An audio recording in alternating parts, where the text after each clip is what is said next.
Assalamualaikum warahmatullahi wabarakatuh.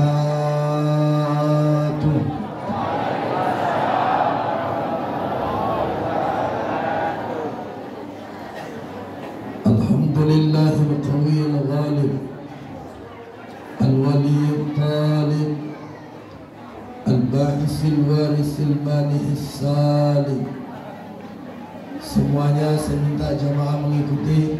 Asyhadu an la ilaha illallah wa asyhadu anna Muhammadar Rasulullah. Saya minta baik yang di dalam maupun di luar bareng-bareng. Asyhadu an la ilaha illallah wa asyhadu anna Muhammadar Rasulullah. Kalau kita mengaku umatnya Nabi Muhammad, saya minta dari hati yang paling dalam, semua kita baik yang di dalam maupun di luar, sama-sama mengucapkan salawat kepada Nabi. Mudah-mudahan dengan keberkahan itu, kehadiran kita malam hari ini menjadi penggugur dosa kita semua. Amin. Sama-sama, Allahumma salli ala Sayyidina Muhammad wa ala ali Sayyidina Muhammad. Amma ba'du. Yang saya hormati dan saya muliakan Ketua Panitia, begitu dengan pengurus Mushola Surah Nurul Ikhwan. Yang saya hormati, alhamdulillah hadir Pak Sekcam, Pak Kapolsek, Pak Lurah. Begitu juga tokoh masyarakat, alim ulama yang kita tuakan selangkah, yang menjadi pohon rimbun tempat kita berteduh. Dan begitu juga yang tak lupa saya muliakan, alhamdulillah hadir Ketua PHBI Kecamatan ya Bang ya, Bang Salam. Saya Bapak Ibu yang Allah muliakan, ke Gaung Anak Serka ini dari 2019. Dulu jalannya masih mulus, sekarang minta ampun ya.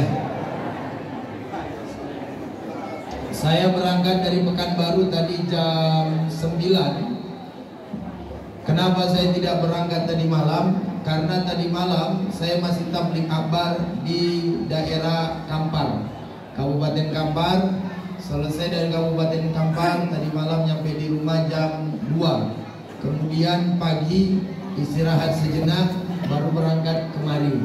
Oleh karena itu saya pun terkejut, baru 1,5 tahun tidak ke Gaung Anak Serka, jalannya berubah dari Masya Allah menjadi Masya Ampun.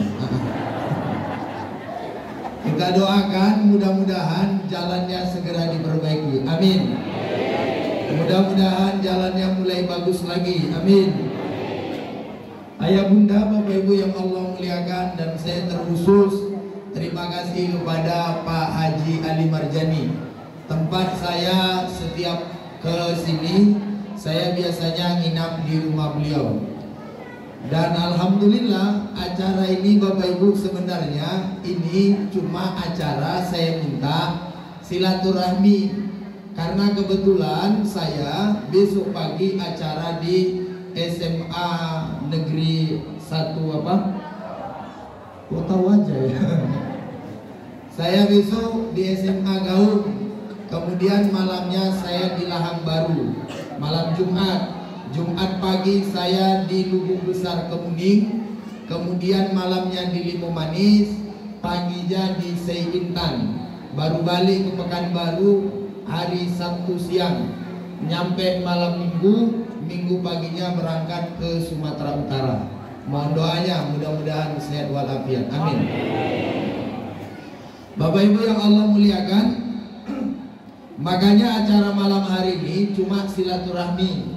Makanya saya terkejut. Saya kira acara silaturahmi itu di musola, ya paling yang datang nanti berapa orang. Cuma silaturahmi.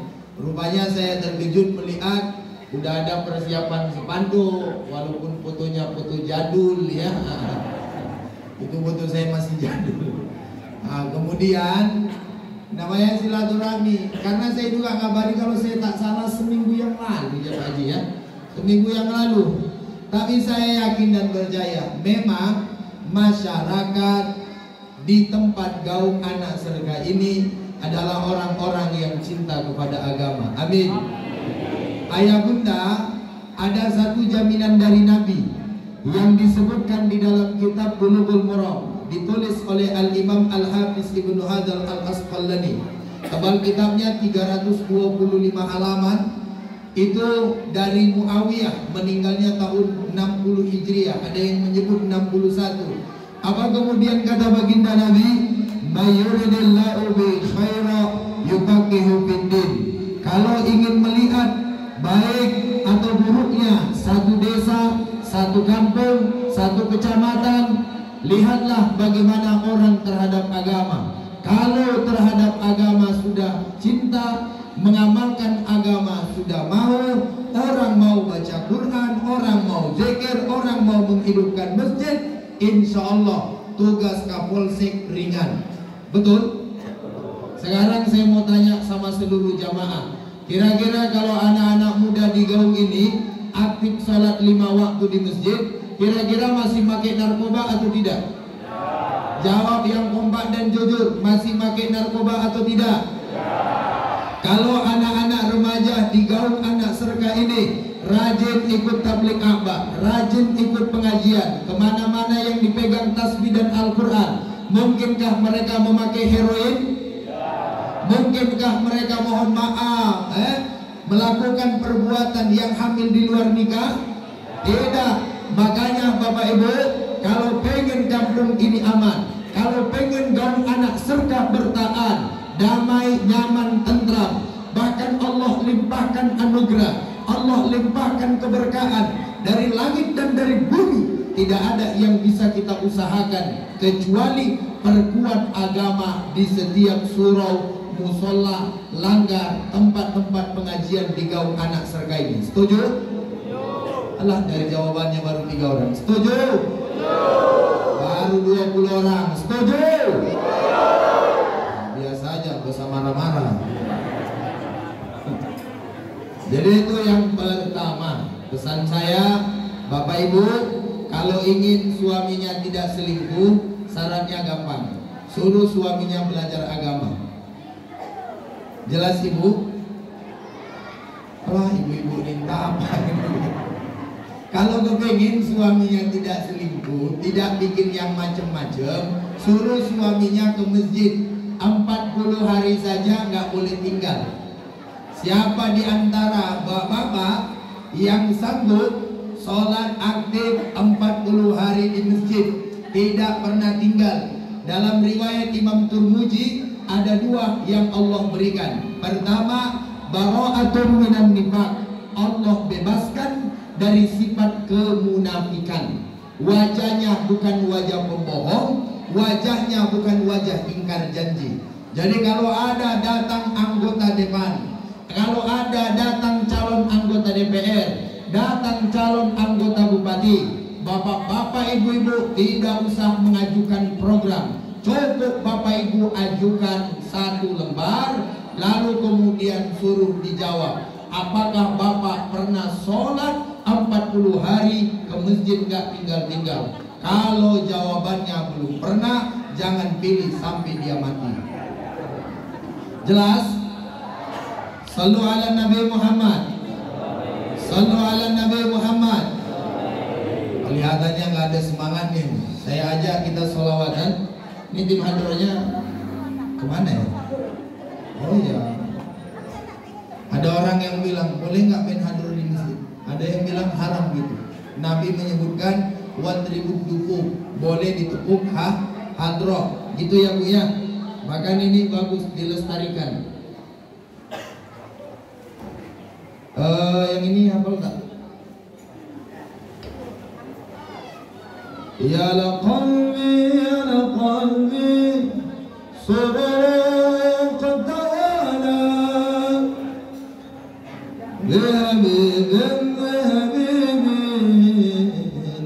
amal ala manawala, bihabibin bihabibin, amal ala manawala. Hafal?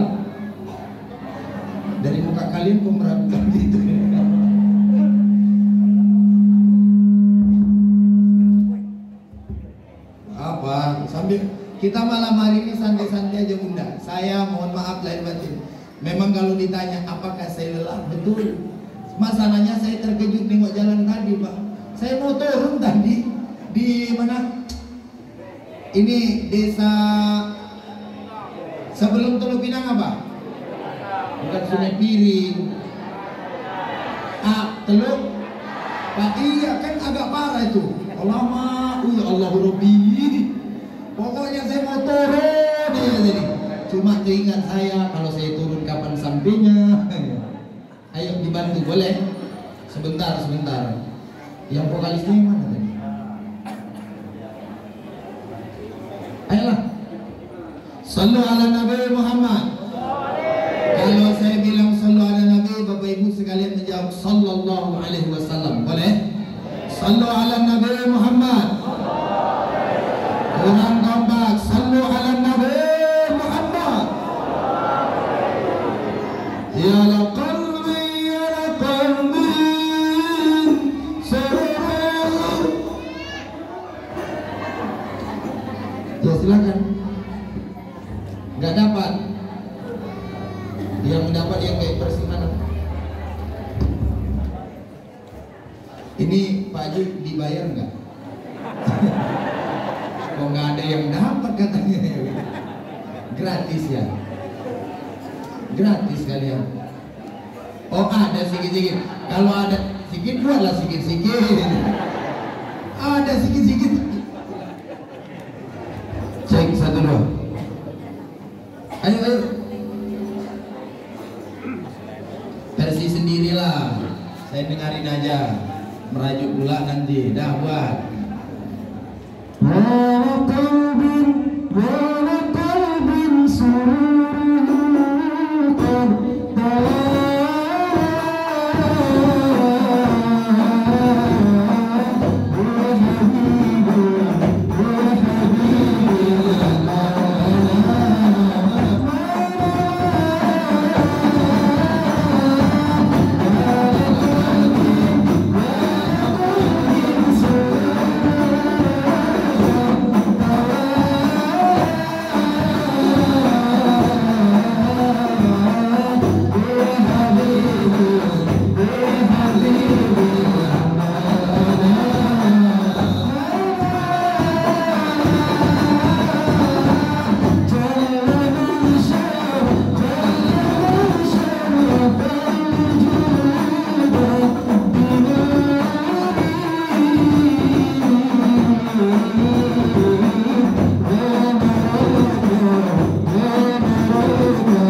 Bapak Ibu yang Allah muliakan, saya cek 1 2. Saya kurang terbiasa Bapak pakai meja beginian. Perasaan saya udah kayak Pak Camat aja sini. Jadi saya kurang nyaman. Nggak apa-apa ya. Saya keluar. Saya ini Bapak Ibu mungkin banyak lah. Kalau nengok di YouTube saya ini termasuk ustadz yang agak lasak. Kadang-kadang berdiri, duduk, jalan ke kanan, ke kiri, ke belakang, ke depan. Bahkan kadang-kadang saya pulang nggak pamitan ya. Jadi ini gak usah heran nanti.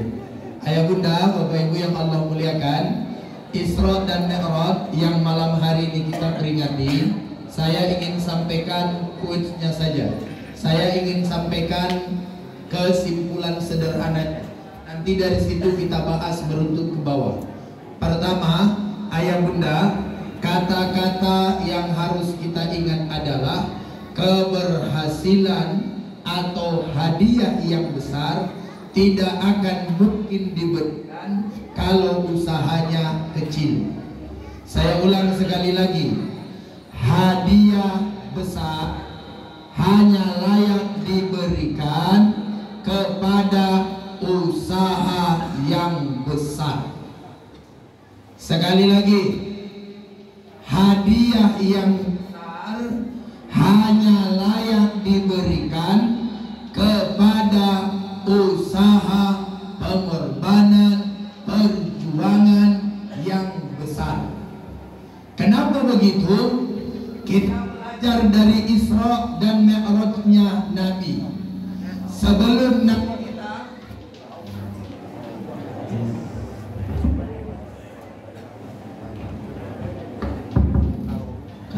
pindah lagi ya. Boleh dilanjut? Boleh dilanjut? Belajar dari Isra dan Mi'rajnya Nabi, ayah bunda, pengorbanan perjuangan yang besar yang dilakukan oleh Nabi, lalu Allah berikan hadiah yang amat sangat besar. Apa perjuangannya? Apa pengorbanannya? Kita lihat di dalam sejarah. Dalam sejarah Bapak Ibu, sebelum Nabi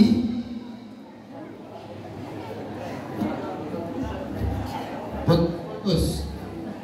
Oh. Izin ganti lagi.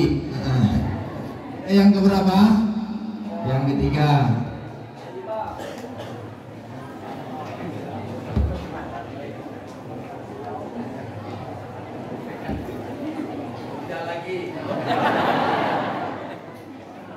Satu dua, oke. Oh, bagian soundnya di belakang ya, siap. Boleh dilanjut? Ada gangguan alam. Ibu-ibu yang di luar mohon maaf karena memang keadaan kita musola. Mohon maaf yang di luar yang berdiri. Mudah-mudahan pokoknya jadi amal ibadah malam hari ini. Amin. Karena Nabi yang menjanjikan man ta'allama baba minal ilmi yang manubi aulam ya'mal bih. Orang yang duduk di majelis ilmu, hadir dia malam hari ini, selama niatnya baik, maka kata Nabi, Abdullah min ayyusalla al-barakaatin tatawu'an, lebih baik daripada salat sunnah 1000 rakaat. Yang penting niatnya yang penting niatnya yang menjadi pendengar ikhlas, yang ceramah juga nah, kalau nggak dikasih nanti harus ya suka hati aja lah ngomong. Ayah bunda bapak ibu yang Allah muliakan, Isra dan Mi'raj itu tidak terjadi kecuali dari pengorbanan.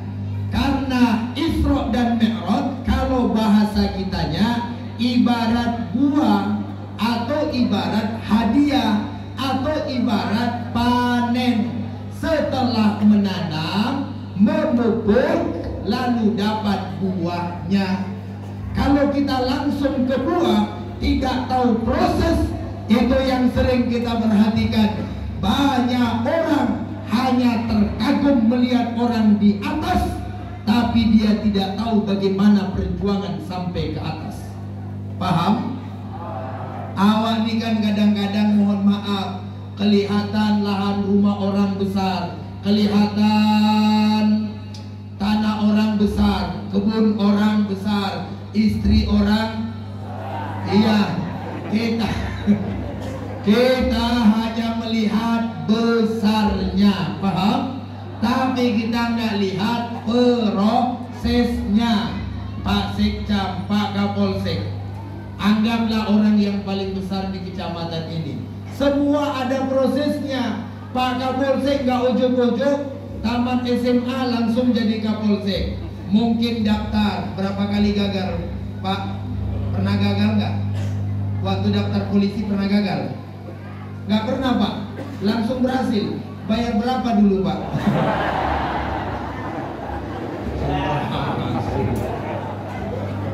Udahlah, udah rahasia umum kok, santai slow ya. Ayah bunda bapak ibu yang Allah muliakan, jadi nggak ada yang kemudian instan. Semua ada prosesnya. Nabi di Isra dan Mi'raj kan karena dapat hadiah. Hadiah dari apa? Dari pengorbanan dan perjuangan beliau. Pengorbanan yang mana?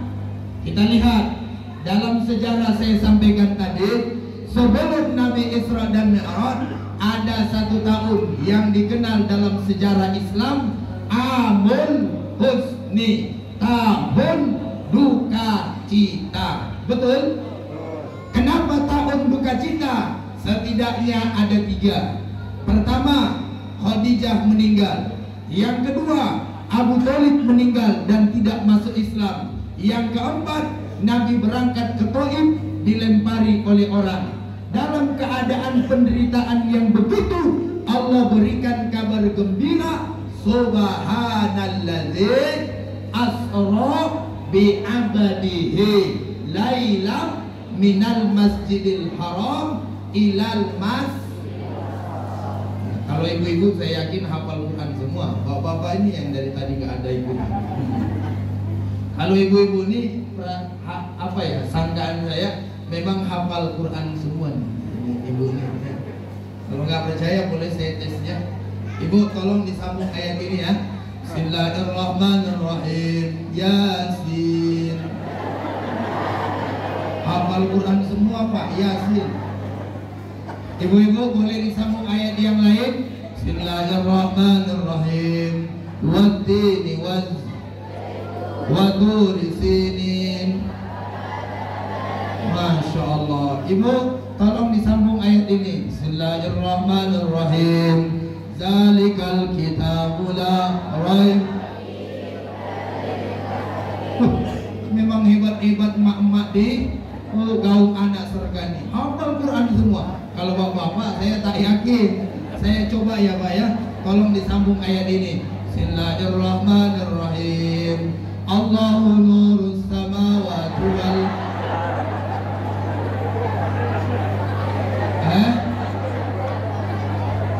hafal. Ibu-ibu tolong disambung ayat ini. Bismillahirrahmanirrahim. Qul a'udzu birabbil malikin ilahin.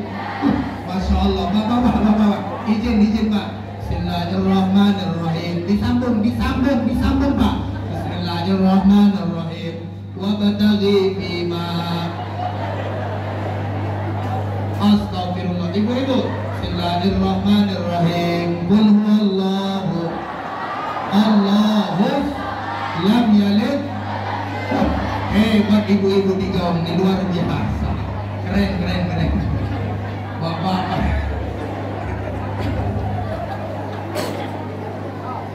Sallu ala Nabi Muhammad. Sallu ala Nabi Muhammad. Makanya Bapak Ibu, Nabi diberikan hadiah. Tahu kenapa? Dikarenakan pengorbanan, perjuangan yang tiada tara. Maka ada ungkapan Profesor Dr. Aid Al-Qarni dalam bukunya La Tahzan, tebalnya 721 halaman. Apa kemudian kata beliau di dalam bukunya La Tahzan? Kalau matahari telah menyingsing ke atas, maka yakin dan percayalah tak lama rembulan akan datang. Kalau hujan makin lebat turunnya, maka percayalah dia pun akan berhenti jua.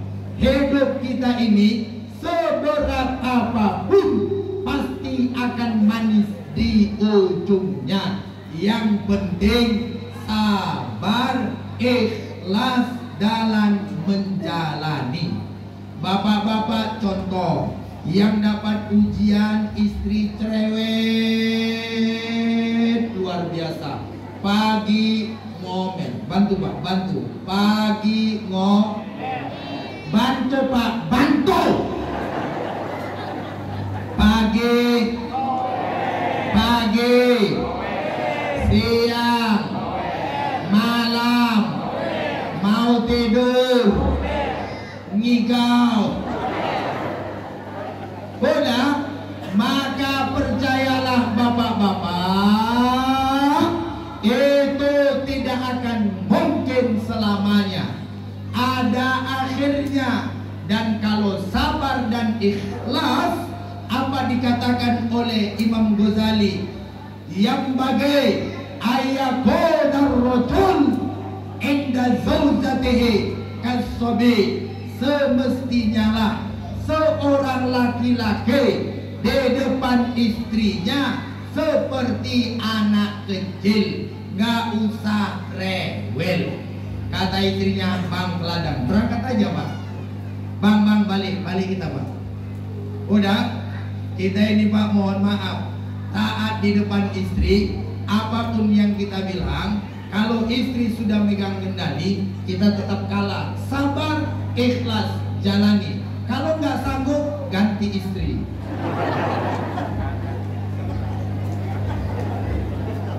Kalau tak sanggup,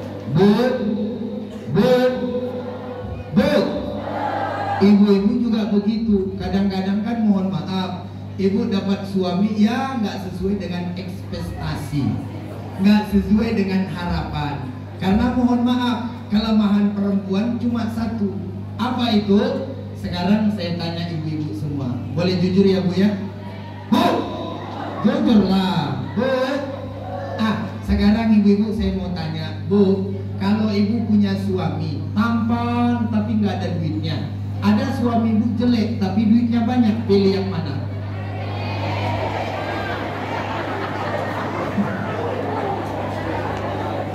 Saya belum dengar dengan sempurna. Saya ulang lagi pertanyaannya. Bu,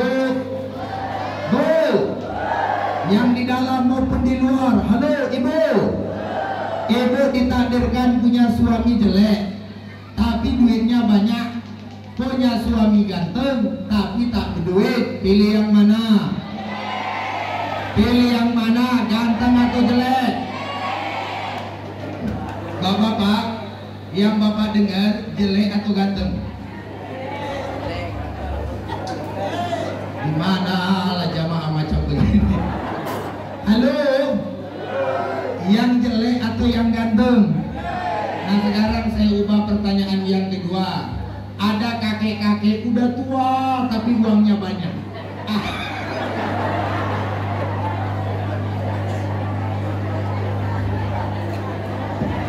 Halo, kan nggak apa-apa ya, boleh jujur ya. Ada kakek-kakek duitnya banyak. Bu, ada kakek-kakek duitnya banyak. Terus ada anak muda berondong lah anggap, tapi nggak berduit. Pilih yang mana? Yang kakek?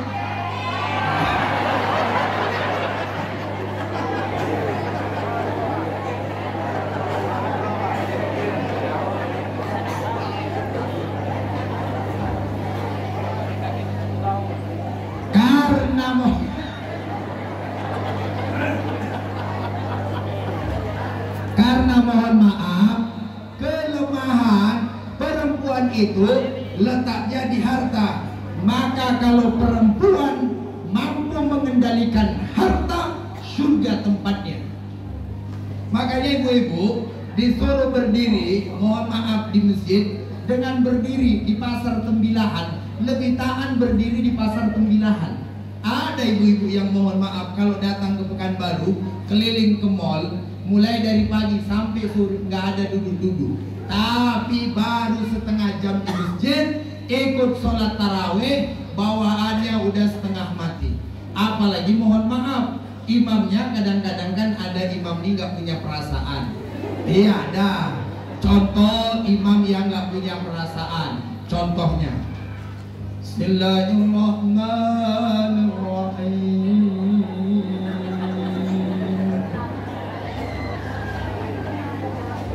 Alhamdulillahi Rabbil Alamin. Oma-oma di belakang dong, copet sedikit mama. Ar-Rahmanir-Rahim.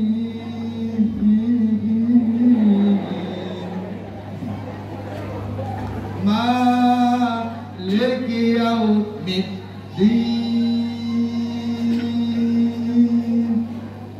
Biasanya oma-oma, ibu-ibu, kalau udah jumpa dengan imam yang macam begini, bawaannya itu Pak dari awal lurus sampai kemudian merengkan kaki, sampai kemudian merengkan ke sini. Sebab kenapa? Tak sanggup. Dan bapak-bapak pun saya yakin. Saya mau tanya sama bapak, izin Pak ya nanya, mohon maaf suka nanya ya anak. Dah, saya mau nanya sama bapak, kalau misalnya di surah Nurul Ikhwan ada imam yang pertama, rokaat pertama baca surah An-Nas. Rokaat yang mohon maaf, imam pertama, rokaat yang pertama baca An-Nas. Sedangkan imam yang kedua baca surat Al-Baqarah. Bapak lebih pilih jadi makmum yang baca surah An-Nas atau surah Al-Baqarah? Kenapa nggak nyambung kayak gini? Halo, Bapak, pilih yang mana? Yang An-Nas atau yang Al-Baqarah? Yang kompak dong jawabnya, An-Nas atau Al-Baqarah? Nah sekarang saya mau tanya sama ibu-ibu. Ibu kalau misalnya imam, pilih yang panjang atau yang pendek? Bu, pilih yang panjang atau yang pendek? Apa? Ibu lagi mikirin apa sih?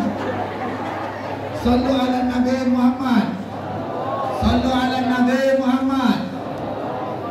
Salatullah salamullah ala Taha Rasulillah. Salatullah salamullah ala Habibillah. Salatullah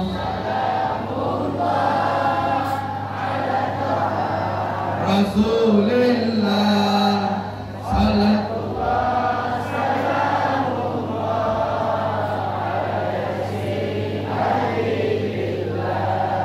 tawassalna bismillah wa bil hadi Rasulillah wa kulli mujahidin lillah. Semuanya salatullah salamullah ala Taha Rasulillah. Salatullah salamullah.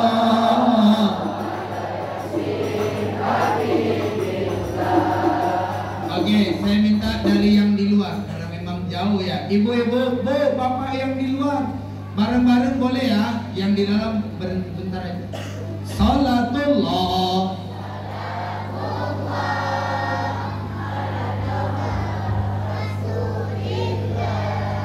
Salatullah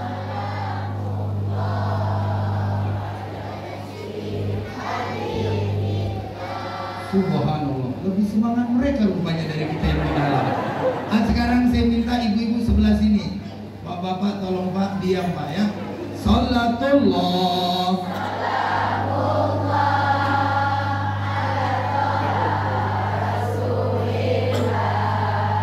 Salatullah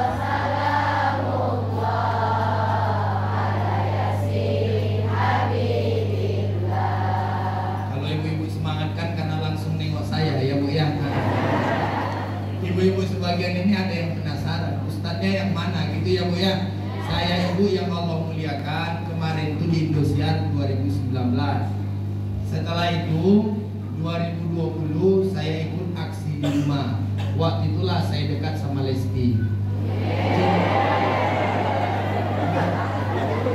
Kenapa? Loh, kan sudah saya bilang tadi, laki-laki ini dicintai dengan dua hal. Pertama, hartanya. Yang kedua, ilmunya. Perempuan hanya mencintai laki-laki biasanya karena dua. Pertama, walaupun dia jelek, ada ilmunya. Ibu kalau menganggap saya jelek, nggak apa-apa, tapi saya berilmu guys. Nggak ada buah. Slow.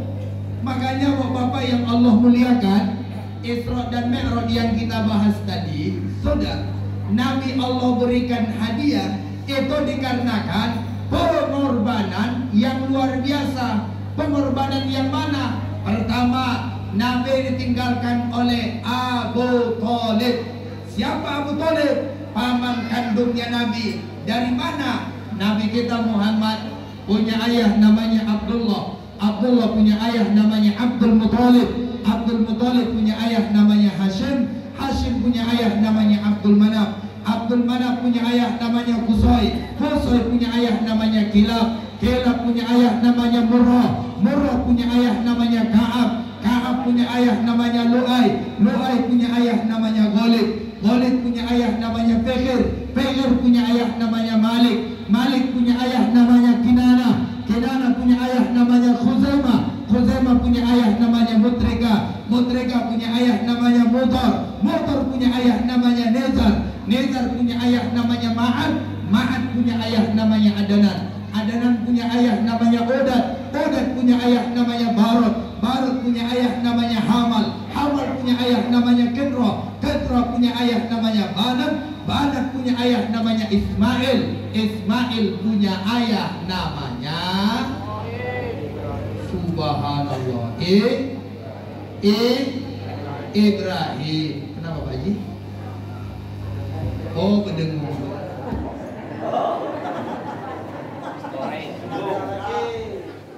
Sallu ala Nabi Muhammad.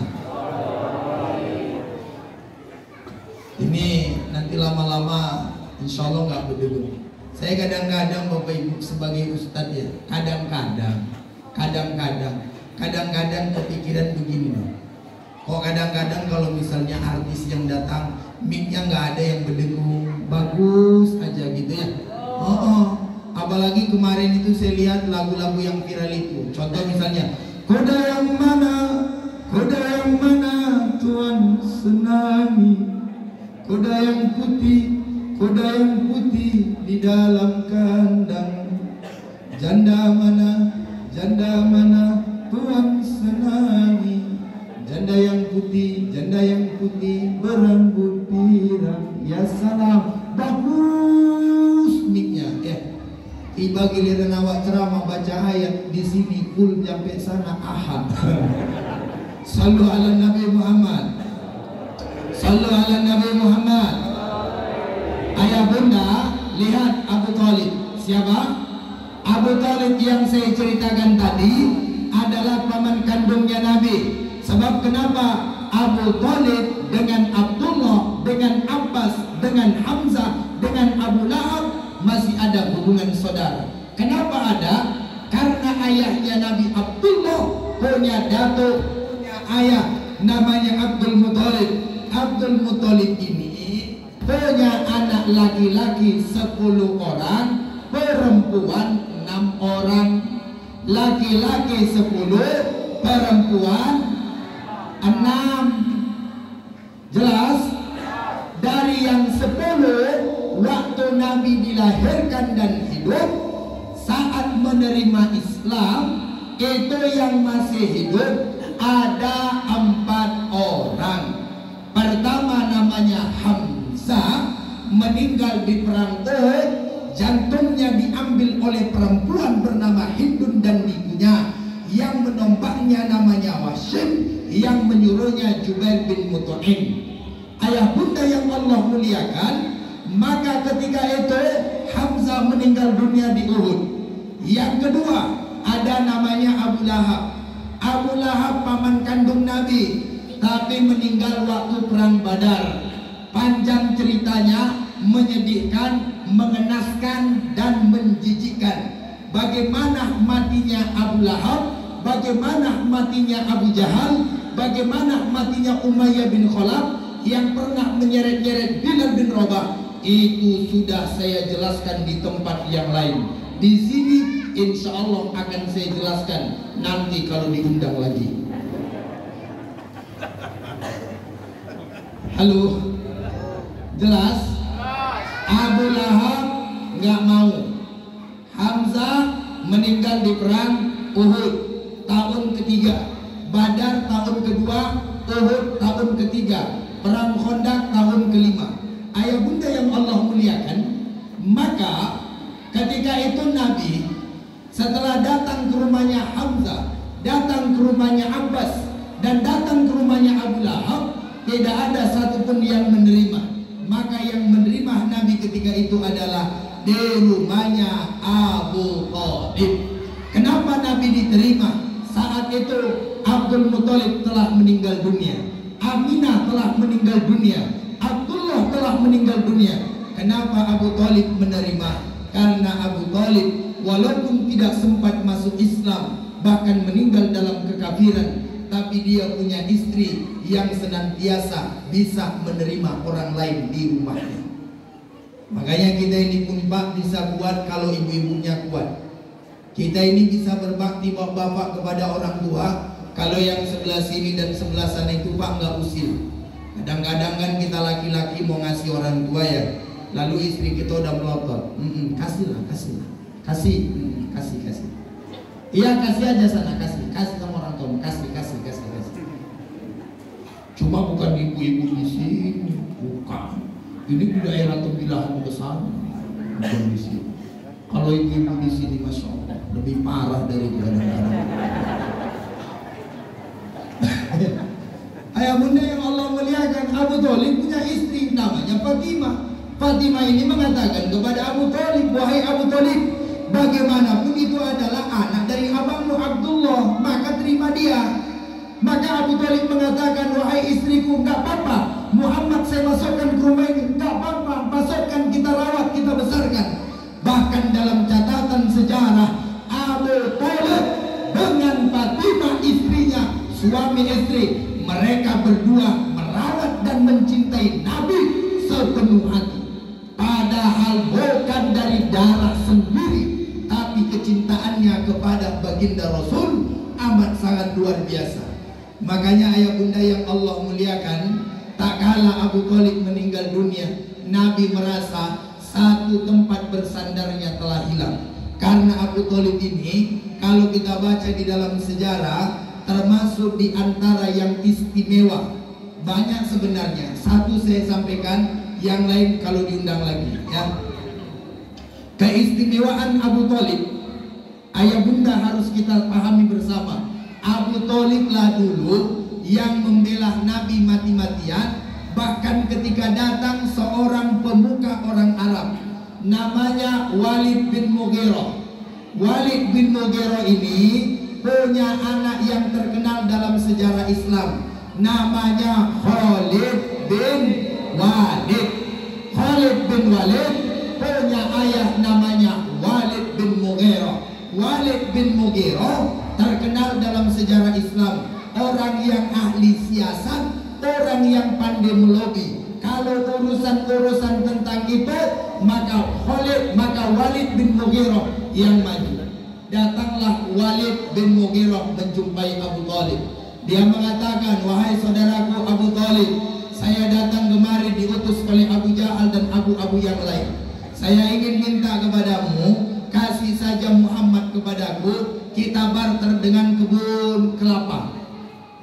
Anggap aja lah begitu, walaupun belum ada kelapanya. Saya dari tadi cari kelapa muda, belum ada. Kayaknya nanti pagi baru dapat kelapa muda di Teluk Pinang nih, aman. Sallu ala Nabi Muhammad.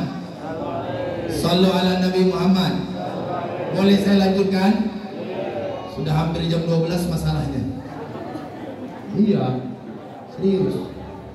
Udah bentar lagi jam 12 nih. Lanjut. Maka datanglah Walid bin Mughirah mengatakan, wahai Abu Thalib, engkau kepingin kebun kurma berapa? Saya akan kasih kepadamu, tapi berikan Muhammad kepadaku. Kata Abu Thalib, mohon maaf wahai Walid, silakan engkau bawa kebun kurmamu, tapi walaupun saya keadaan miskin, saya tidak mau menerima kebun kurma dari engkau, asalkan Muhammad sebagai barter. Barter artinya tukar. Nabi Muhammad dikasih kepada Walid bin Mughirah, lalu Walid bin Mughirah dan orang-orang kafir menyerahkan kebun kurma kepadanya. Maka Nabi tak mau, maka Abu Thalib ketika itu tak mau. Setelah itu yang kedua, Walid bin Mughirah tak putus asa. Wahai Abu Thalib, saya tahu engkau ini adalah penggembala kambing. Sekarang begini saja, saya kasih kepadamu kambing, engkau kasih Muhammad kepada saya, kita barter, mau kali berapa? Lalu apa jawaban siapa? Abu Thalib, mohon maaf wahai Walid, kalau soal masalah miskin, soal masalah tidak memiliki gembalaan, bagi saya nggak jadi masalah. Yang penting saya punya Muhammad. Sampai jurus yang terakhir, Walid bin Mughirah menyerahkan seorang anak laki-laki yang amat sangat tampan kepada Abu Thalib, agar Abu Thalib mau menyerahkan Muhammad kepada Walid bin Mughirah. Tapi ketika itu Abu Thalib bertanya, wahai Walid, untuk apa engkau Muhammad kepadamu saya berikan? Kata Walid, saya dan orang-orang kafir tidak suka terhadap ajaran agama yang disebarkannya. Saya ingin membunuhnya. Lalu kemudian kata Abu Thalib, wahai Walid bin Mughirah yang gak punya otak, memang kau dasar gak punya otak. Engkau minta anakku diserahkan kepadamu, walaupun dia bukan darah daging kandungku, tapi engkau berikan darah daging kandungmu kepadaku agar aku rawat. Untuk apa saya merawat anakmu, sedangkan anak dari keponakanku engkau bunuh hidup-hidup di depan mataku? Silakan engkau pergi, kalau tidak perang antara sukuku dengan seluruh bangsa Quraisy. Ketika itulah Bapak Ibu yang Allah muliakan, mereka pun merasa ketakutan. Pengorbanan Abu Thalib yang begitu besar telah membela Nabi mati-matian, sampai pada akhirnya tak kala Abu Thalib meninggal dunia, tidak juga masuk ke dalam Islam, Nabi akhirnya menangis. Di dalam kitab Sirah An-Nabawiyah, ini kebetulan tadi saya bacain ulang. Bawa kitab ayah bunda yang Allah muliakan. Saya baca tadi kisahnya. Saya bacakan ulang supaya kita jangan ngarang-ngarang. Saya baca ya. Ini namanya kitab Sirah An-Nabawiyah di Ibnu Hisham. Tebal bukunya 582 halaman. Penulisnya meninggal tahun 213. Lama nasara zalika. Oh, nggak bisa ya, harus ke depan. Yang repot lah ceramah di tempat orang ini, Pak. Lama nasara zalika sabi ala rusi sakrata ya ala rusi Rasulullah sallallahu alaihi wasallam zalika turab dakhala Rasul baitahu wa turab ala raksi. Ayah bunda, puncak daripada yang orang-orang kafir lakukan kepada Nabi adalah tak kala itu setelah Abu Thalib meninggal dunia, maka mereka makin menguatkan kekejian mereka kepada Nabi. Mereka bawa tanah saat Nabi masih sholat, mereka taruh di atas kepalanya, mereka taburkan di atas kepala Nabi, sampai-sampai Nabi nyampe ke rumahnya, sedangkan rambutnya tetap berpasir-pasir dan bertanah-tanah. Ketika itu ayah bunda yang Allah muliakan, faqamat ilai ihda banatahu, maka datanglah satu di antara anak Nabi, anak perempuan. Dalam riwayat yang lain yang dikatakan anaknya di sini adalah Fatimah. Fatimah mengatakan apa? Faja'altu tahsulu anhu turab wa hiya tabaqi. Maka Fatimah datang membersihkan kotoran yang ada di kepala Nabi. Rambut ayahnya yang penuh dengan debu, yang penuh dengan tanah, yang penuh dengan pasir, dibersihkan oleh Fatimah anaknya. Setelah dibersihkan wa hiya tabaqi, Fatimah pun menangis. Wa Rasulullah sallallahu alaihi wasallam yaqulu laha, dan Fatimah pun dan Rasulullah, mohon maaf, dan Rasul pun mengatakan kepada anaknya, la tabaki ya bunyah, wahai anakku tercinta, wahai anakku tersayang, jangan menangis gara-gara kotoran mereka lemparkan di kepalaku. Jangan menangis wahai anakku, jangan menangis. Fa innallaha mani'un, fa innallaha mani'un abaka. Sesungguhnya Allah tidak akan mempersulit ayahmu. Sesungguhnya Allah tidak akan mempersulit ayahmu. Kamu gak usah nangis anakku. Bagaimana perjuangan ayahmu hari ini? Ceramah miknya gak jelas. Gak usah nangis anakku. Contohnya, contoh Fa'innallaha mani'un abad. Kemudian apa kata baginda Rasul? Manalat bende Quraisy syai'an aqra'uhu hatta matat Abu Talib.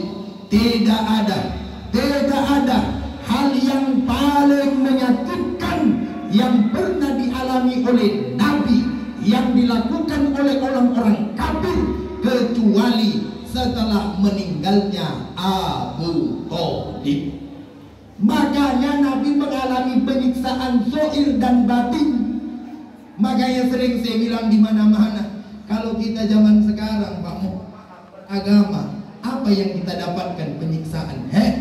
Berangkat haji tinggal nunggu, ke masjid tinggal datang, nggak bagus mic tinggal dibeli yang baru, nggak ada AC tinggal dipasang, kurang bagus kamar mandi tinggal dibangun. Kita tidak mengalami yang dialami oleh Rasul, maka wajar hadiahnya pun kita nggak di Isra dan Mi'rajkan. Hadiahnya kita diberikan cuma surga atau neraka, karena kita tidak mengalami sebagaimana yang dialami oleh Nabi. Maka sering kita katakan, pohon yang kokoh hanya akan tumbuh kalau dia di batu yang cadas. Coba perhatikan, pohon yang tumbuh di tanah yang subur akan lebih gampang dicabut ketimbang pohon yang tumbuh di batu.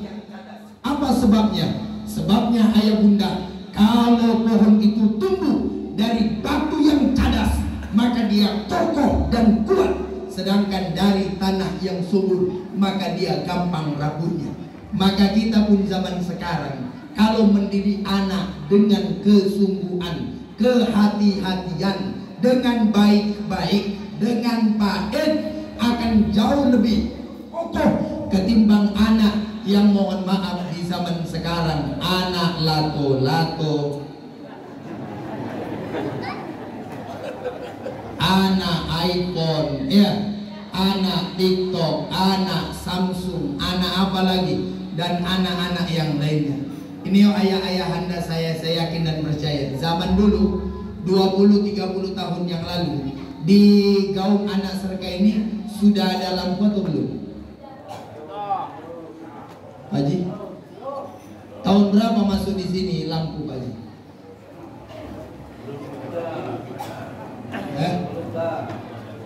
Udah lama? Oh, dulu pakai genset ya? PLTD. Oh, PLN masuknya kapan Pak Haji? Ada nggak 10 tahun? 20 tahun? 20 tahun PLN udah masuk ya? Oh, berarti ini daerah sudah lama merdeka. Baik, ayah bunda yang Allah muliakan, jalan itu dulu memang besar segitu, jalan setapak atau mohon maaf makin kecil? Oh, dulu belum ada jalan. Berarti kalau nak mau ke Tembilahan pakai bot. Emang dulu mohon maaf ini ya sudah ada mesinnya gitu, atau pakai dayung? Pakai sampan atau memang udah ada mesinnya? Oh, memang sudah ada mesinnya. Masya Allah. Ayah bunda yang Allah muliakan, sebagian daerah kalau kita datang, kayak misalnya daerah Penyalai, tahu Penyalai? Pelalawan masuk ke dalam daerah Kelapa juga. Saya kemarin tabligh akbar di sana, Masya Allah. Di sana mobil satu cuma 2 kalau nggak salah, 1 atau 2. Satu kecamatan itu jalan-jalan cuma satu tapak, listrik sulit. Bahkan di sana ada satu jalan namanya jalan neraka. Tapi kalau saya bandingkan yang di sana neraka, jalan yang mau ke sini tadi neraka jahanam.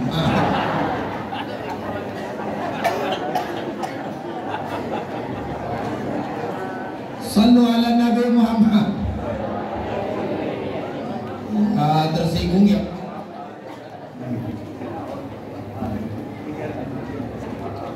Bapak Ibu yang Allah muliakan, sudah jam 10 lewat 5 menit. Saya sudah ceramah 1 jam lewat 1 jam. Masih lanjut atau kita tutup doa saja? Ibu-ibu mohon maaf, kalau nyumbang cuma 2.000 nggak usah nyuruh lanjut ya. Nyumbang 2.000 suruh lanjut ya. Bapak Ibu, sallu ala Nabi Muhammad. Sallu ala Nabi Muhammad. Salawatan dulu sebentar. Sallallahu ala Muhammad. Sallallahu alaihi wasallam.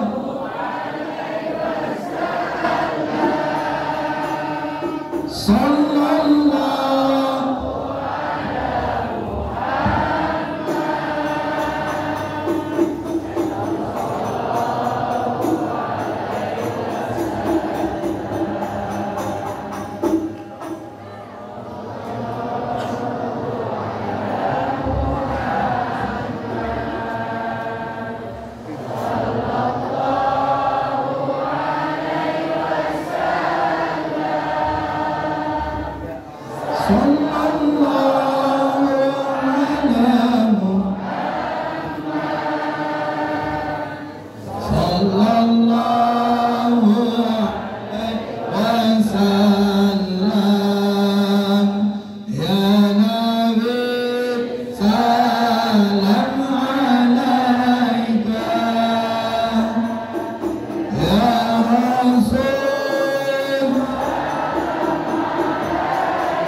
Ayah bunda yang Allah muliakan, maka yang pertama pengorbanan Abu Thalib hilang.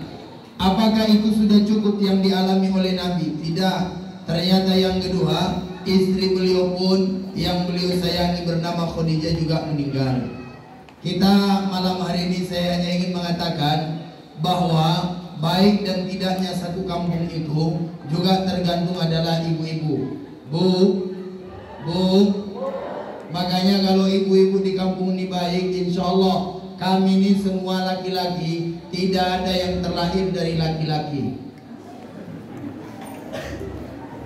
Betul tidak? Betul tidak? Laki-laki semuanya. Sudah saya survei mulai dari timur sampai ke barat. Ternyata hasil survei mengatakan semua laki-laki dilahirkan dari perempuan.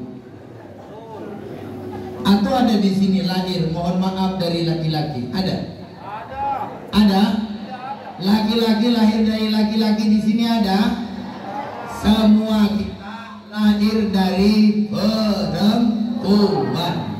Maka perempuan diibaratkan seperti ini. Kan perempuan ini ya Bu ya. Kalau pemimpin, mohon maaf ini. Pemimpin ini. Kalau orang kaya ini, kalau TNI, polisi, ulama ini, kalau anak muda diibaratkan gini. Perempuan ini. Apa maksudnya? Perempuan ini bisa masuk di mana-mana. Perempuan kalau udah masuk ke masjid, rapi masjid. Perempuan kalau udah masuk ke politik, waduh, ngeri. Perempuan kalau udah ngurus anak dengan serius, luar biasa Pak. Saya ini jadi orang karena ibu saya merawatnya dengan baik. Makanya ibu-ibu mohon maaf lahir batin. Kalau belajar dari Khadijah, anaknya Khadijah itu ada riwayat mengatakan 6, ada riwayat mengatakan 7. Anak-anak Nabi ada 7 orang, 3 laki-laki, 4 perempuan.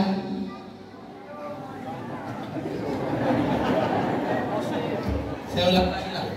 Anak-anak Nabi ada 7 orang, 3 laki-laki, 4 perempuan.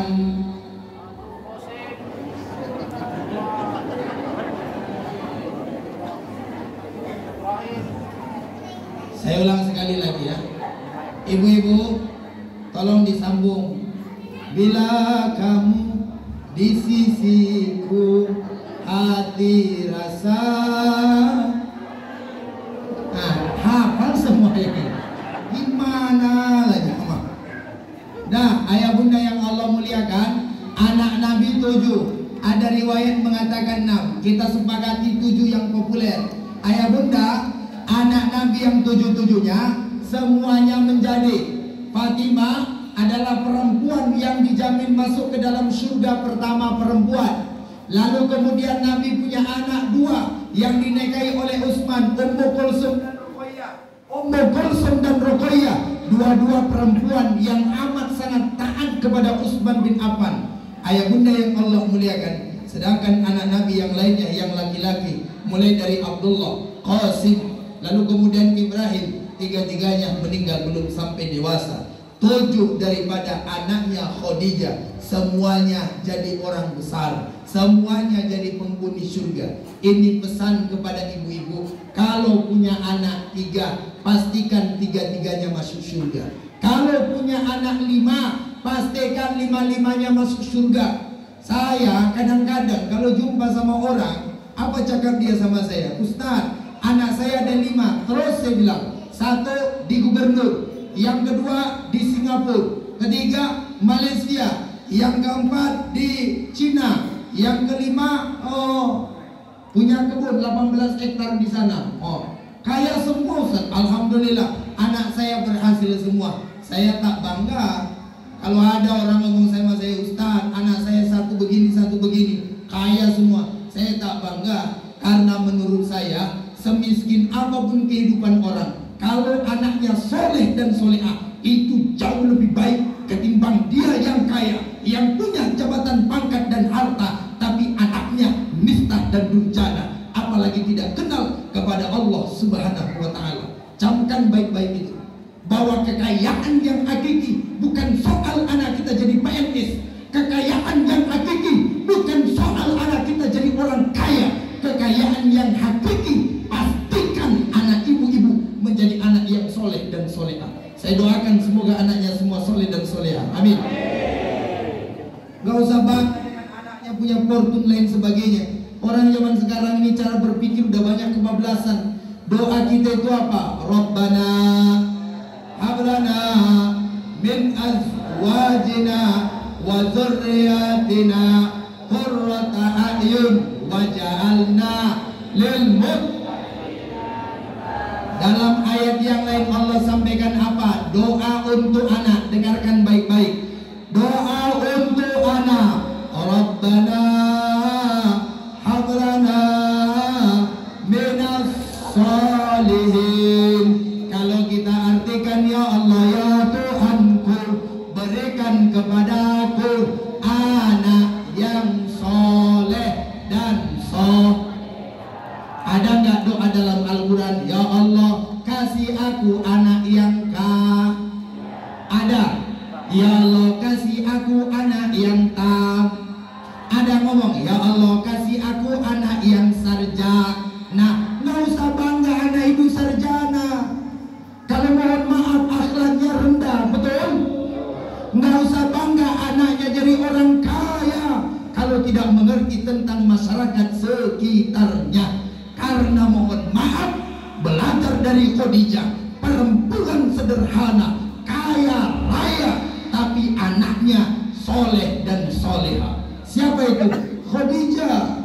Makanya setelah Khadijah meninggal dunia, Nabi seolah-olah kehilangan satu sayapnya. Karena Nabi menganggap dan merasa cinta yang paling besar dalam hidupnya adalah kepada Khadijah. Makanya Bapak-bapak lihat kalau mau belajar dari Khadijah, Pak, dalam riwayat Khadijah itu adalah perempuan yang paling kaya sebelum nikah dengan Nabi. Setelah nikah dengan Nabi, habis semua hartanya, habis semua cincinnya, habis semua gelangnya, habis semua anting-anting dan kalungnya untuk dakwanya Nabi. Kalau perempuan zaman sekarang kebalikannya Pak, habis harta suaminya, habis badan suaminya, habis tenaga suaminya, dipelorotin oleh bininya. Tapi bukan ibu-ibu di sini, enggak. Ibu-ibu di sini sama aja Pak. Parah, nggak gampang Bu. Saya udah mengalami dah. Saya ceramah ke sini, mohon maaf, kan jauh nih dari Pekanbaru ke sini 9 jam. Kira-kira kalau saya balik ke rumah, mohon maaf lah, nggak bawa sesuatu, istri saya pasti ngomel. Istri saya ngomel tuh. Nanti kalau saya pulang misalnya istri saya nanya tuh, Abi baru dari mana? Saya bilang ceramah tabligh akbar di Tembilahan. Tembilahan di mana Bi? Tembilahan itu di Gaung Anak Serga. Di mana di situ? Ada nama surahnya Surah Nurul Ikhwan. Istri saya kemudian langsung nyerempet itu, uploadnya mana? Katanya gitu. Iya Bu, saya jujur lillahi ta'ala, kalau misalnya istri saya nggak pernah nanya-nanya amplopnya mana, mungkin Pak Ketua mohon maaf, malam hari nggak usah pun dikasih, nggak masalah sama saya. Serius, lillahi ta'ala saya ikhlas Pak. Cuma masalahnya istri saya nanti pasti nanya. Kalau saya nggak nampakkan, pasti dia curiga. Oleh karena itu saya minta kepada panitia malam hari ini, jangan buat saya bertekak dengan istri saya. Tolong berikan haknya. Minta tolong. Minta tolong. Kalau saya sih mohon maaf, nggak berharap. Ya, untuk apa berharap sama manusia kecil? Cuma kan mohon maaf, manusia yang mengundang berhati besar lah kan. Ustadznya jauh dari Pekanbaru, naik mobil udah mulai hancur ke sini kan gitu. Minyaknya berapa? Hitunglah sendiri kan, pandai lah. Sallu ala Nabi Muhammad. Tanda nggak ada. Saya datang ke sini Bapak Ibu, tanya Pak Haji Ali Marjani, tanya Bang Salam, silakan ditanya. Demi Allah, kemana saya ceramah? Ke tempat ini saya ceramah, ke gas ini saya ceramah. Saya tidak pernah mengatakan kalau tak dibayar sekian saya tak mau datang. Demi Allah tak pernah. Saya hanya mau menjawab kalau dia menantang. Contohnya, tiba-tiba masuk WA, Ustaz Suwandi, budget Ustaz kalau diundang ke Tembilahan berapa? Kalau itu Pak saya jawab. Karena udah nggak sopan awalnya, nanya-nanya, jawab. Bantu saya ngapa sih? Nanya budget, paham? Maka ibu kalau mengundang saya gak usah tanya-tanya. Ustaz Suwandi, undangan ke Tembilahan, datang ya, insya Allah saya bilang, oke Ibu, gitu itu. Yang penting saya ada tanggal dan cocok. Pokoknya kalau cocok malam hari ini, insya Allah besok saya datang lagi. Yang penting cocok. Apanya cocok? Apanya yang cocok? Apanya? Amplopnya? Astagfirullahaladzim. Yang cocok tanggalnya. Amplop apa nih? Kata guru saya dulu, kalau jadi ustadz kamu nanti jangan ngarepin amplop. Karena kalau ustadz ngarepin amplop, hukumnya dosa. Jelas? Ustadz kalau ngarep amplop, hukumnya lebih berdosa panitia yang nggak ngamplopin. Biar clear. Lanjut. Baik, 2 menit lagi. Ayah bunda yang Allah muliakan, yang kedua itulah Khadijah. Selain daripada dia mampu mewujudkan anak yang soleh dan solehah, Khadijah adalah sosok seorang istri yang tampil apa adanya. Makanya untuk ibu-ibu minta tolong sesuaikanlah penampilan dengan pendapatan suami. Kadang-kadang mohon maaf, suami gaji cuma 100.000, penampilan istrinya udah melebihi Syahrini. Pakai lipstik merah sebelah atas, biru sebelah bawah. Asal lewat dari laki orang begini aja. Nah, tolong jaga ibu. Bukan tak boleh perempuan berdandan, boleh. Apa hukumnya perempuan berdandan di depan suami? Perempuan berdandan di depan suami sunnah. Bahkan mohon maaf, biasakan nyampe di rumah nanti habis pengajian semuanya udah bubar, ibu-ibu pulang duluan, nyampe di rumah sampai pintu kamar, suami masuk, ibu tinggal panggil, abang, bu, ibu tinggal panggil apa? Bu, panggil apa? Wallah. Iya loh, sunnah. Kan dalam Islam tuh perempuan yang mencium tangan suami sebelum berangkat kemanapun pahalanya sama dengan mencium Hajarul Aswad. Apakah tadi ibu-ibu berangkat ke sini mencium tangan suaminya masing-masing? Ada ibu-ibu ngomong, ya Allah Ustaz, tadi saya cium tangan suami tetangga. Jadi ayah bunda yang Allah muliakan, sunnah loh. Dan ingat, ini untuk bapak-bapak, mohon maaf Pak, bukan ngajarin ikan berenang, bukan ngajarin buaya untuk berendam, sekedar berbagi. Bapak, mohon maaf kalau setelah istri mencium tangan, sunnahnya setahu saya mencium kening istri. Karena setiap laki-laki mencium kening istrinya, maka gugur dosa-dosa di antara keduanya. Maka saya tidak akan berangkat dari rumah sebelum cipika-cipiki. Iya dong. Boleh nggak? Boleh nggak? Boleh Pak. Kenapa nggak boleh? Tapi saya lihat istri saya, senyumnya sumringah itu, kalau sebelum berangkat saya titipin dulu 1 juta atau berapa gitu. Karena memang kelemahan perempuan di situ ya Bu ya. Ya Bu ya. Bu, iya kan? Kelemahan perempuan itu pertama belanja Pak. Yang kedua masalah harta. Ibu-ibu ini kalau udah belanja, Masya Allah, kadang-kadang bawa uang 500 ke pasar Teluk Pinang itu kurang aja Pak. Sebab kenapa? Yang dibeli beda, hasilnya beda. Ibu-ibu ini kan paling taat, tawar menawar. Pegang jeruk, cet, pegang kue ini, cet. Ada kemudian beli apa sih namanya? Beli cabai. Kan ada ibu-ibu, kalau laki-laki beli cabai, mohon maaf, mau lurus mau bengkok masukkan plastik 1 kilo lunas. Kalau ibu-ibu enggak. Saya pernah belanja, ya namanya juga saya laki-laki, istri saya ketika lahiran saya belanja ke pasar. Waktu saya belanja, Masya Allah, saya jumpa dengan ibu-ibu di samping saya. Itu teganya hampir setengah jam mele cabai antara lurus dan bengkok, mencong kanan dan mencong kiri. Subhanallah. Padahal mohon maaf, cabai bengkok dengan cabai lurus sama nggak rasanya? Cabai. Ibu ngomong cabai. Sallu ala Nabi Muhammad. Ya. Sallu ala Nabi Muhammad.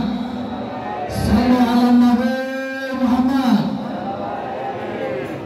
Al-qalbi mutayan bita'an nabi. Oke, bagian bapak-bapak bagian begini. Ya Nabi. Coba Pak, 1, 2, 3. Pak, bagian bapak-bapak. Ya Nabi, 1, 2, 3. Belum kompak. 1, 2, 3.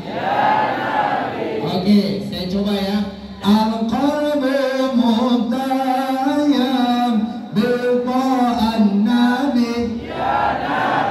Wa sallallahu wa sallam ala ta'an nabi. Nabina al-mukarram, nabina al-musharraf. Arabi ta'ala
Itu ayah bunda yang Allah muliakan. Tapi jujur saya bahagia acara malam hari ini Mushola Nurul Ikhwan menampilkan kesenian Islam.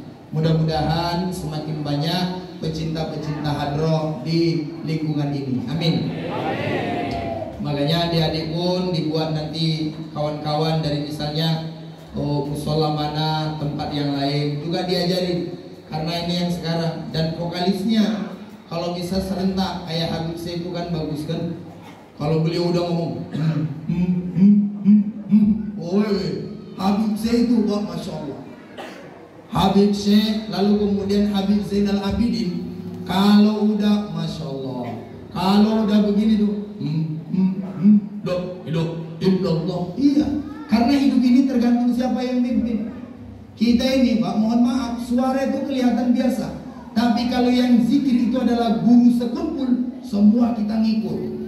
Kalau guru sekumpul sudah zikir la ilaha illallah, la ilaha illallah, la ilaha illallah, itu nggak berhenti Pak, nggak berhenti. Berbeda kalau misalnya yang zikir itu ibu-ibu. Nah, kalau ibu-ibu kan beda. La ilaha illallah, la ilaha illallah, la ilaha illallah, la ilaha illallah, la ilaha illallah. La ilaha illallahnya kayak macam begitu, sempat-sempatnya pula ngomongin orang. La ilaha illallah. Kak tahu cerita siapa kemarin? La ilaha illallah. Parah ya, aku nggak nyangka kayak gitu. La ilaha illallah. Iya, aku heran. Udahlah, nggak usah lama-lama kita aja. La ilaha illallah. Sempat-sempat. Sallu ala Nabi Muhammad. Yang terakhir sebelum Nabi mendapatkan hadiah Isra dan Mi'raj, Nabi itu datang ke sebuah daerah namanya Taif, ada suku namanya Saqif. Nabi menyebarkan Islam di sana, tapi yang beliau dapatkan adalah lemparan. Sampai kemudian Nabi lari ke perkebunan orang-orang Yahudi. Ternyata ada yang menjaga kebun, namanya Adas. Adas ini agamanya agama non-Muslim. Akhirnya Adas masuk Islam di tangannya baginda Rasul Sallallahu Alaihi Wasallam.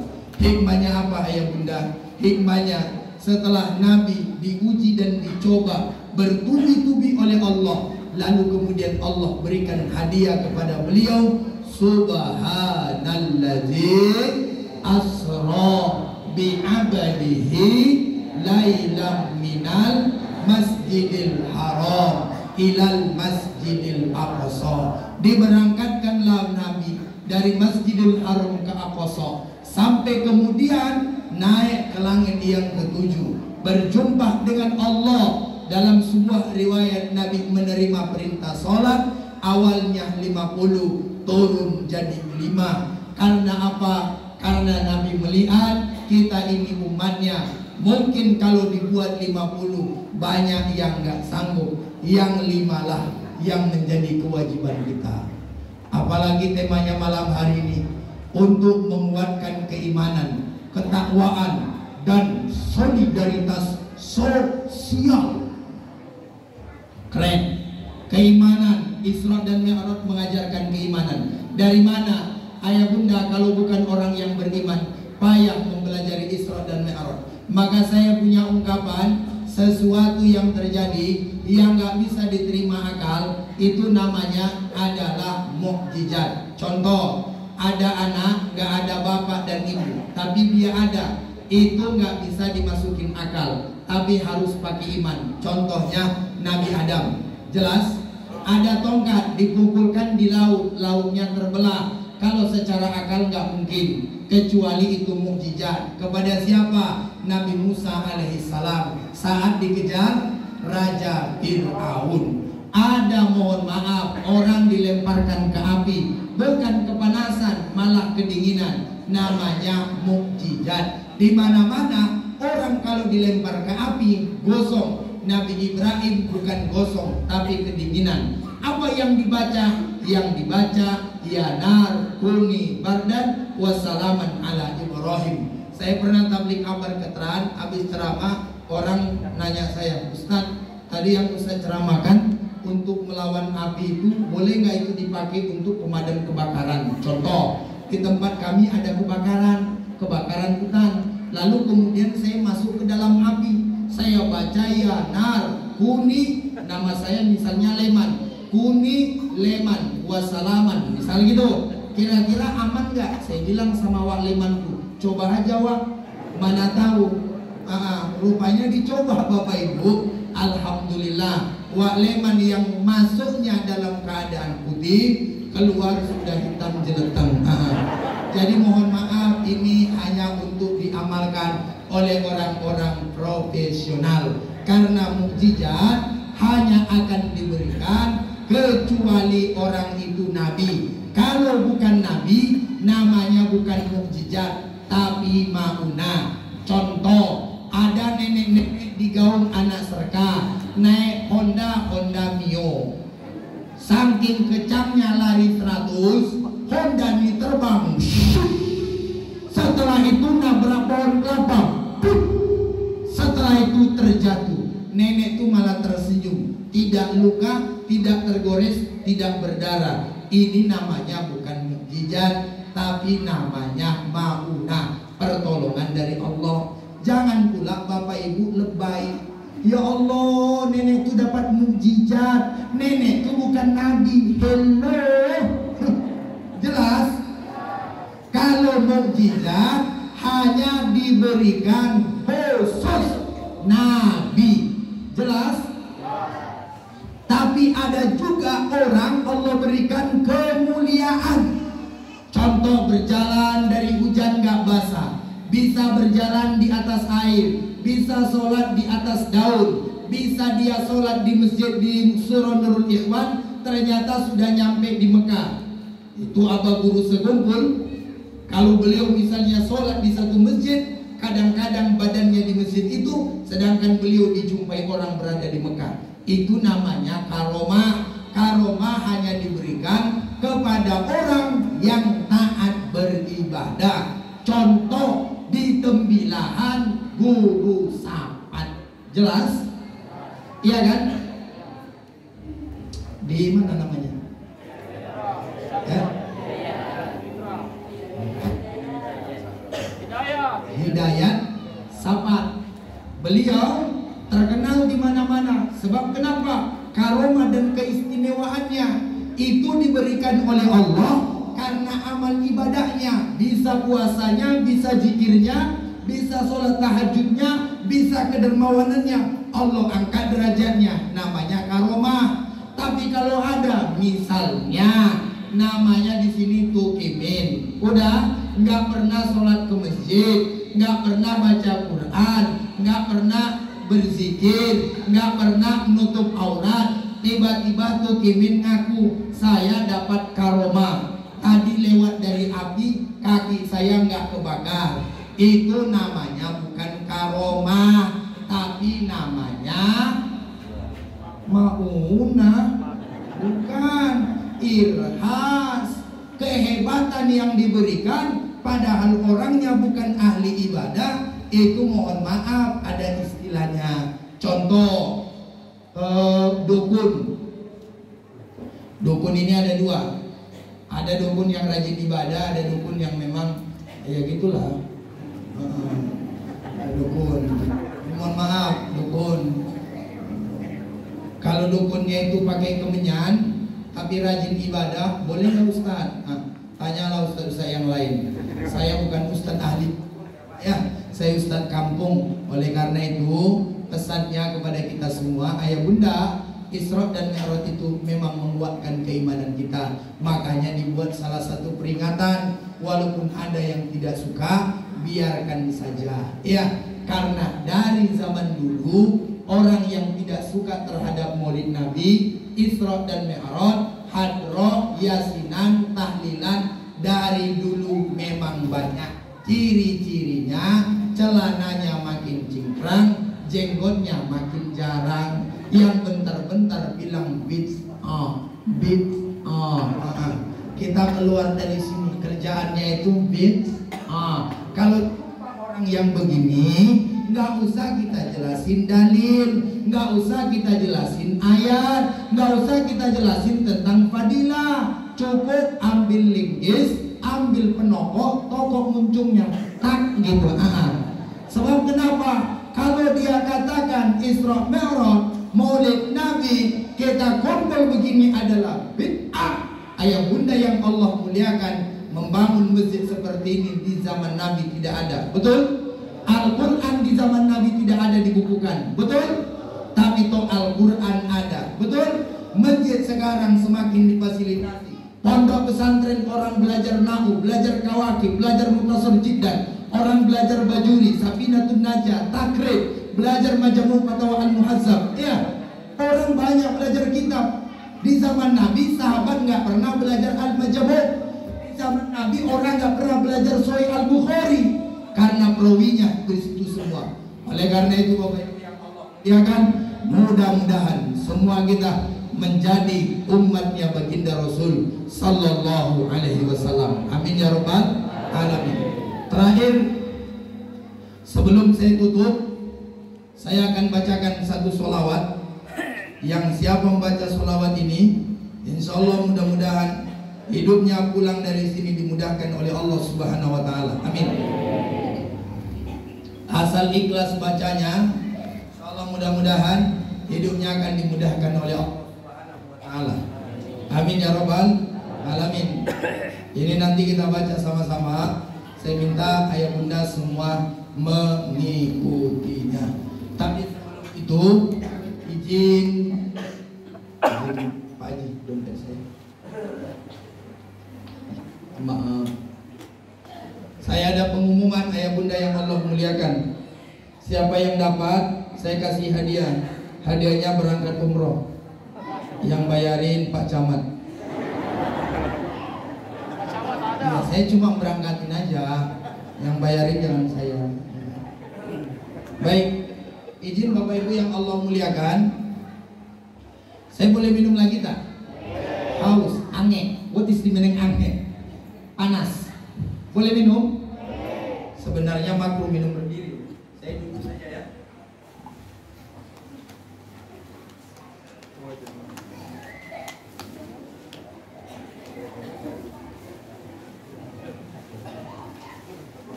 Sebenarnya bangunnya nggak ada kan? Saya dari tadi kaki sini udah pegel kali nih. Setengah ini. Ayah bunda yang Allah muliakan, tapi nggak apa-apa. Saya bahagia Bapak Ibu sekalian rame-rame datang ke sini. Mohon maaf kalau ceramahnya menurut Bapak Ibu kurang enak. Saya ceramah di mana-mana ini apa adanya. Kalau orang suka, alhamdulillah. Kalaupun nggak suka, bagi saya tidak masalah. Ya, saya mampunya ceramah cuma ini. Tapi kalau ingin ngaji, ingin bertanya hukum, boleh nanti datang ke rumah Pak Haji. Cuma bawakan rokok Sampurna itu aja. Jangan nanya aja. Saya rokoknya Sampurna, jelas ya. Ayah bunda. Yang terakhir, ini saya ada mau bagi brosur untuk pembangunan pondok pesantren kita. Alhamdulillah, semenjak 2 bulan terakhir ini saya baru membeli tanah di Pekanbaru, tepatnya Garuda Sakti kilometer 8. Jadi saya beli tanah, setelah saya beli, lalu kemudian kita mau bangun pondok pesantren. Berapa luas Ustadz beli tanah? Saya baru mampu beli tanahnya 1/2 hektar, karena per 1 meternya 100.000 rupiah. Bapak Ibu hitunglah berapa uangnya ya. 1/2 hektar itu berarti 5.000 meter kali 100.000 berapa? Itulah baru kemampuan saya. Jadi saya bukan nerima tanah wakaf, tapi kita alhamdulillah beli tanah ngangsur-ngangsur. Alhamdulillah ayah bunda, sekarang ini kita mau membangun pondok pesantren namanya Darul Uswah. Pelajarannya ngaji kitab. Karena saya 7 tahun di pesantren, saya nggak pernah belajar biologi, kimia, fisika nggak. Belajar matematika seumur-umur cuma SD Pak. Saya waktu dipondokkan di pesantren itu memang belajar kitab dari awal. Dari awal jurmiyah, naik mutasar jiddan, kawakib, setelah kawakib baru huduri. Kemudian Syarah Alfiyah Ibnu Malik, Jami'ud Durus Qatarun Nada, kitab nahunya itu. Kitab fikihnya dari yang kecil sampai yang terakhir di Anatul Talibin. Yang lebih atas lagi ada Fathul Wahab, lebih atas lagi ada al-fiqh wal mazhabin arba dan lain sebagainya. Jadi saya memang anak pondok, makanya ayah bunda yang Allah muliakan, di umur saya yang masih muda sekarang, mohon doa dan dukungan. Mudah-mudahan pondok pesantren yang insya Allah akan kita bangun, Allah berkahi. Amin. Karena ya bunda, saya perlu sampaikan, yang ceramah ini masih anak muda. Umur saya masih 32 tahun. Ya nggak usah kaget, biasa aja ya. Masih muda. Makanya alhamdulillah di usia saya masih muda dapat amanah begini. Kita mau bangun pondok pesantren. Sekarang ini sudah ada rumah Quran kita, namanya Rumah Quran Darul Uswa. Sekarang mau kita bangun pondok pesantren Darul Uswa. Saya minta doa dari seluruh jamaah, mudah-mudahan pondok ini terbangun segera. Amin. Mudah-mudahan Allah berikan kekuatan agar Darul Uswa ini berkah ke seluruh Indonesia. Amin.